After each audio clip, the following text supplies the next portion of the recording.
Il est 19h50, bonsoir à tous et bienvenue dans ce journal. Au sommaire de cette édition, l'amélioration des conditions de travail des agents de la circulation de la route. Ils bénéficieront désormais de box pour les abriter des intempéries. Le gouvernement passe à la répression contre les commerçants qui ne respectent pas les mesures prises pour la protection des consommateurs. Une boulangerie a été fermée pour non-respect de la liberté de leur choix dans le type de baguette de pain proposée. Et puis le village de Ouatté, localité du centre-est de la Côte d'Ivoire, est isolé. Les fortes pluies diluviennes ont provoqué une montée des eaux et des dégâts matériels, rendant l'accès extrêmement compliqué. Le président de la République, Alassane Ouattara, et son épouse ont quitté Abidjan ce jeudi pour une visite officielle au Vatican, une visite qui s'inscrit dans le cadre du renforcement des relations d'amitié et de coopération entre la Côte d'Ivoire et le Saint-Siège, qui ont célébré en 2020 le cinquantenaire de l'établissement de leurs relations diplomatiques. Une rencontre entre le président de la République et le Saint-Père est prévue ce samedi. Le président prendra part également à un déjeuner de travail avec le président italien au cours de ce séjour. Il se rendra ensuite à New York pour la 77e session ordinaire de l'Assemblée générale des Nations unies. Et puis il prendra part à la 7e conférence de reconstitution des ressources du Fonds mondial de la lutte contre le sida, la tuberculose et le paludisme, présidée par le président américain Joe Biden. Assurer la circulation peut parfois être difficile pour les forces de l'ordre.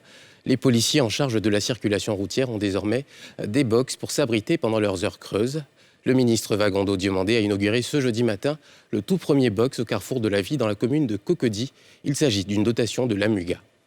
Des box équipés de latrines seront placés à des carrefours identifiés à travers le district d'Abidjan au profit des policiers de la régulation. Le ministre en charge de la sécurité a réceptionné celui installé au carrefour La Vie. Il a appelé ses collaborateurs à prendre soin de ces abris offerts par l'AMUGA, autorité de la mobilité urbaine, dans le Grand Abidjan. Plusieurs fois, nous avons malheureusement assisté à des scènes qui ne nous laissent pas indifférents quand on observe nos collègues de la police nationale en charge de la régulation de la circulation dans le Grand Abidjan. Quand il pleut, ils ne savent pas où s'abriter. Quand il fait chaud, ils ne savent pas où s'abriter. Étant des êtres humains à part entière, ils ressentent des besoins pendant leur service. Le don qui nous est fait aujourd'hui est un don qui doit être bien traité. Donc nous devons prendre soin, le plus grand soin, afin d'encourager ceux qui sont à l'initiative de ces actes-là, de continuer, non seulement dans les autres quartiers d'Abidjan, mais au-delà d'Abidjan, dans les autres villes de l'intérieur du pays. Une centaine de box sont attendues à travers les communes d'Abidjan à des carrefours à haute circulation. On a prévu dans le cadre de ce projet-là, aller dans le sens pour que toutes les communes puissent avoir des box à des endroits stratégiques. Ce n'est pas dans tous les carrefours qu'on met des box. Donc on envisage au moins une centaine de box à terme pour qu'on couvre un peu les endroits stratégiques. Ça va dans notre optique et rassurez-vous, le conseil municipal et moi-même, nous avons déjà travaillé sur le sujet et nous avons prévu accompagner l'AMUGA avec une quinzaine de box que nous allons mettre en place au niveau de la commune de Cocody. Donc je pense que ça va dans notre optique et nous les remercions pour cette action. Ces box vont soulager 1100 policiers, dont 900 femmes, commis à la régulation de la circulation.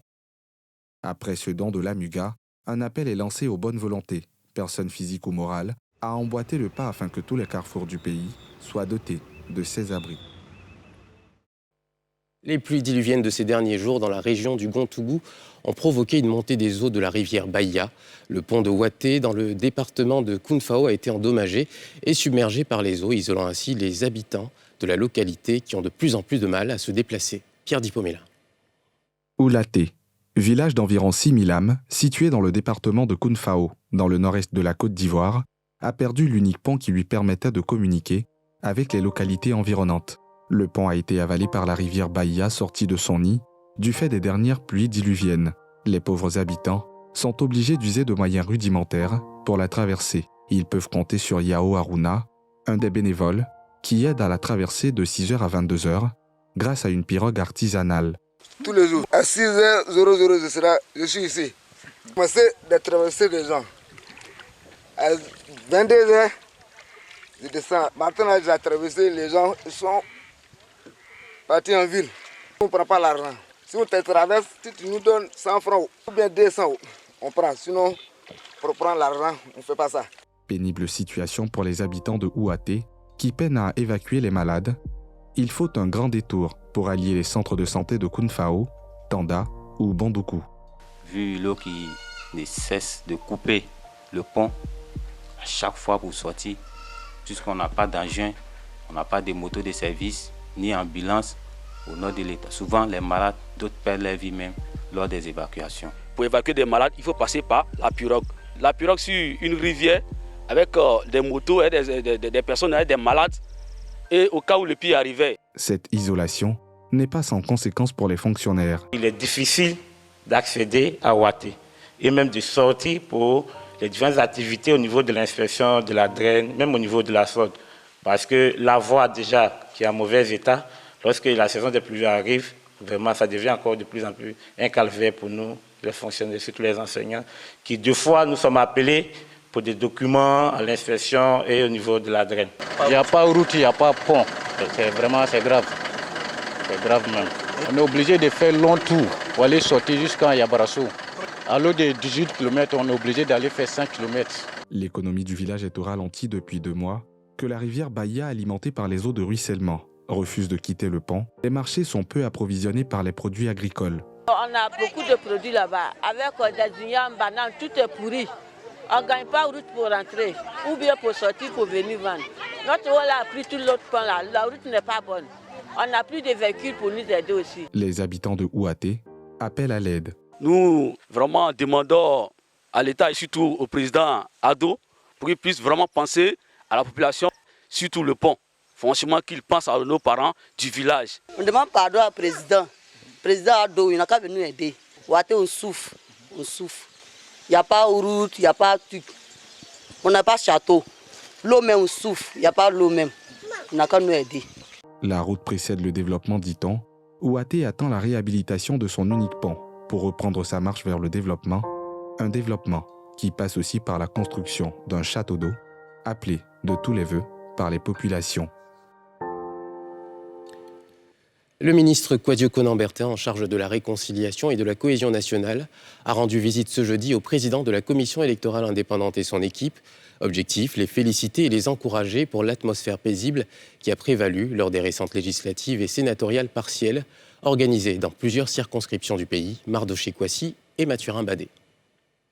Siège de la commission électorale indépendante à Abidjan-Cocody. Le ministre Kouadio Konan-Bertin, en charge de la réconciliation et de la cohésion nationale, est en visite dans les locaux de cette institution pour échanger avec les responsables sur l'actualité, notamment les dernières législatives et sénatoriales partielles, organisées le 3 septembre dernier dans plusieurs circonscriptions électorales du pays. Des élections qui se sont déroulées sans incident majeur, à la grande satisfaction du ministre de la Réconciliation, qui a tenu à saluer le travail abattu par la commission électorale indépendante. Nous sommes à la 3e élection, avec la même liste électorale, la même CEI, un président. On organise les élections législatives les plus inclusives depuis la mort du président Oufoué, qui permet aujourd'hui à l'opposition de s'exprimer mais librement à l'Assemblée nationale. Nous sommes donc venus au nom du gouvernement les féliciter, les encourager. Bien sûr, quand on les félicite et qu'on les encourage, ça les oblige à maintenir le cap. Des élections apaisées qui n'auraient pas été possibles sans le climat de paix général créé par le gouvernement, notamment le ministère de la Réconciliation nationale. Je voudrais aussi me permettre ici de féliciter Monsieur le ministre et à travers lui, le gouvernement. Parce que savez-vous que quand on organise des élections, c'est dans un contexte. Mais le contexte, il est paisible parce qu'il y a des actions qui ont été menées en amont. Lesquelles actions permettent à la Côte d'Ivoire d'avoir la paix et permettent à la commission électorale d'organiser des élections dans un cadre plus paisible. Voilà pourquoi les résultats sont là. Les deux hommes ont espéré que ce climat de paix autour des élections demeure pour les joutes futures, notamment la présidentielle 2025. 25 guides religieux et enseignants reçoivent une formation de la CEDEAO pour prévenir l'extrémisme. Cette formation s'est tenue ce jeudi à Bingerville, au siège du COSIM. À travers cette action, la CEDEAO veut promouvoir une coexistence pacifique et une paix durable dans la région. Salif Yalekwe, Harouna Zeba. Une vingtaine de guides et enseignants musulmans, venant de différentes contrées de la Côte d'Ivoire, en formation au siège du COSIM à Bingerville. Telle est l'initiative de la CEDEAO, Communauté économique des États d'Afrique de l'Ouest, qui, à travers cette initiative, veut renforcer leurs compétences et les connaissances sur l'éducation pour la culture de la paix, dans la prévention de l'extrémisme violent. Cette initiative inscrit dans le cadre du plan d'action de la CEDEAO sur lutte contre violent extrémisme dans notre région. C'est basé sur le secteur de l'éducation, à savoir l'éducation à la culture de la paix. Notre espace commun, la CEDEAO, est confronté à une menace certaine, dont la proportion ne cesse de grandir. Sa source, comme il est parfois constaté, émane d'un obscurantisme qui tente de s'accrocher frauduleusement à la religion musulmane. La réponse, qui ne peut être que multidimensionnelle, doit impliquer tous les leaders d'opinion, épris de paix et ancrés dans la culture de vivre ensemble. Pour ces auditeurs, cette formation vient à point nommé. Les imams sont aussi les chefs, les leaders de communauté. S'ils sont les leaders de communauté, ils doivent avoir en possession toutes les informations qui peuvent leur permettre de parler aux fidèles dans les mosquées concernant l'extrémisme, concernant la culture de la paix dans les régions. Cette formation a été menée également dans d'autres pays de l'espace ouest africain, notamment au Burkina Faso, au Niger, au Nigeria et au Mali. Le gouvernement passe à la phase de répression contre les commerçants véreux qui ne respectent pas le plafonnement des prix des denrées alimentaires. Cet après-midi, c'est la boulangerie Mermoz qui a été fermée après une inspection surprise du ministère du Commerce. Cette boulangerie ne produisait que des baguettes de 200 francs CFA, ne laissant pas la possibilité aux consommateurs de choisir, comme le décret le recommandait. Pierre Dipomela, Éric Kimou. Boulangerie Mermoz à Cocody. Inspection inopinée des services du ministère du Commerce en début d'après-midi. Les ouvriers de la boulangerie sont à la tâche. Ils sont sommés d'arrêter immédiatement le travail. J'ai dit de procéder à l'évacuation du personnel. Nous allons procéder à la fermeture. Les raisons, dans cette boulangerie, il n'existe pas de pain de 150 francs. Elle ne produit que des pains de 200 francs, malgré les mises en garde des inspecteurs. Depuis avril, il y a un arrêté qui fait obligation aux boulangers de produire et de vendre deux types de pain. Il s'agit du pain de 150 et le pain de 200. Et depuis un certain moment, nous avons reçu des plaintes de ce que cette boulangerie, la boulangerie Mermoz, ne vend uniquement que les pains de 200. Nous les avons interpellés avec des procès verbaux à l'appui et nous constatons qu'ils continuent de vendre le pain de 200. Ce matin, nous sommes venus en inspection et nous avons constaté que c'est uniquement le pain de 200. Ils vendent le pain à 200. Donc, en tant que récidiviste, nous avons pris les mesures suivantes. La fermeture immédiate de cette boulangerie avec à l'appui une amende de 1,5 million francs à payer. Le pain est une denrée de grande consommation dont le prix est réglementé. Le gouvernement a plafonné le prix de la baguette de 174 grammes à 150 francs et celle de 200 grammes à 200 francs CFA. Un compromis trouvé avec la fêtière des boulangers qui font face à une flambée générale du prix du blé, principale matière première dans la fabrication du pain. Et au football, la Côte d'Ivoire a un nouveau directeur technique national. Ludovic Batelli, nommé il y a quelques jours, a été officiellement présenté ce mercredi à la Fédération ivoirienne de football. Il promet apporter sa touche au développement du football ivoirien en repensant ses fondamentaux. Salif Yalekwe, Mathurin Badé. Le Français Ludovic Batelli est le nouveau directeur technique de l'équipe nationale. Il a été présenté à la Fédération ivoirienne de football. M. Ludovic Batelli a été choisi par le comité exécutif dans la droite ligne des décisions qui devaient suivre l'élection du président de la Fédération pour la promotion du football.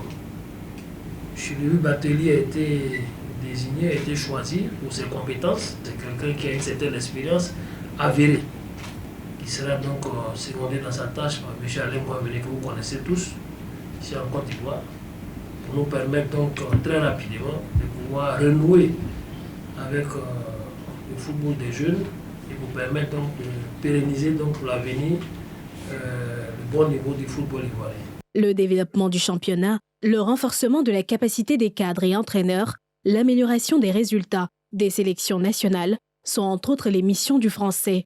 Il se dit prêt à relever ces défis. C'est vraiment une grande fierté de pouvoir venir travailler ici et de pouvoir, je l'espère, avec toute l'équipe qui va se constituer à la DTN, et en premier lieu avec le DTN adjoint Alain Kouamene, de pouvoir, je dirais, mettre en place rapidement un projet qui fera que le football ivoirien sera, je dirais, le fer de lance de l'Afrique. Les 3 principaux axes de développement sont, en premier, le football des jeunes et la mise en place, on va dire, de structures et de championnats cohérents, reconnus et homologués par la Fédération ivoirienne de football.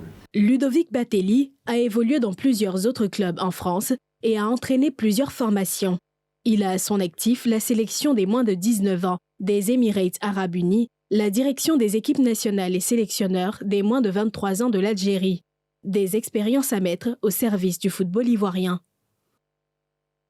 Et c'est la fin de ce journal. Merci de l'avoir suivi. Bonne suite de programmes sur NCI.